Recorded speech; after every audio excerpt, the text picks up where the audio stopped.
મુંબઈ આવો એ ગમશે, પણ પાર્લા આવો તો બહુ જ ગમશે. પાર્લા મજાની જગ્યા છે. અહીંયા હનુમાન મંદિર પણ છે અને મારુતિ પાવભાજી સ્ટોલ પણ છે. એટલે શનિવાર સાંજે પોતપોતાની આસ્થા પ્રમાણે લોકો માણી શકે છે. પેટ પૂજાના શ્રદ્ધાળુનું મુંબઈ તીર્થધામ ગણાય. પેટ પૂજાના શ્રદ્ધાળુનું મુંબઈ તીર્થ ગામ ગણાય. લંચ કૈલાશ પર્વતમાં લે અને સાંજ પડે ગોકુળમાં ખાય.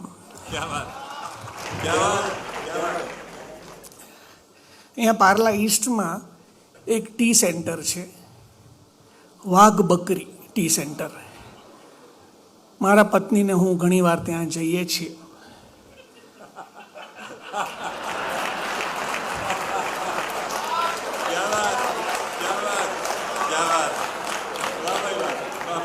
એ લોકો અમારી પાસે પૈસા નથી લેતા.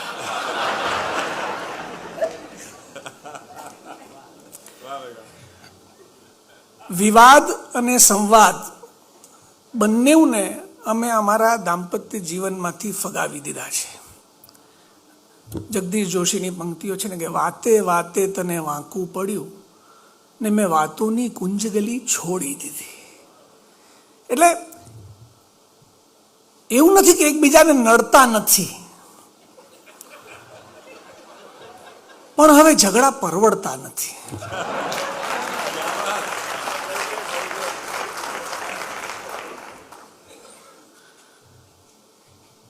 પત્ની જ્યારે સંભળાવતી હોય ને ત્યારે હું એને ઇન્ટરપ્ટ નથી કરતો. પેલો ગ્રામોફોન પ્રિન્સિપલ યુઝ કરું છું.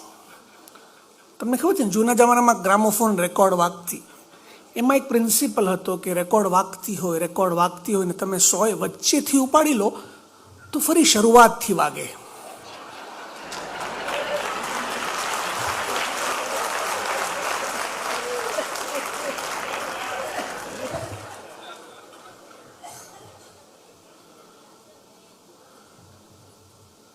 અને પહેલાં ઝઘડતા, પણ શીખી ગયા કે બાળકો સામે ન ઝઘડવું.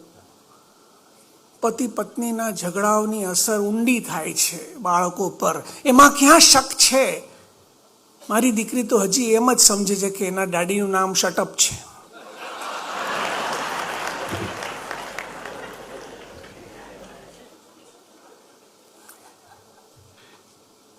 ક્યારેક થાય છે કે પત્ની જો અર્ધાંગિની છે તો હું પાવલી જેવો કેમ ફીલ કરું છું.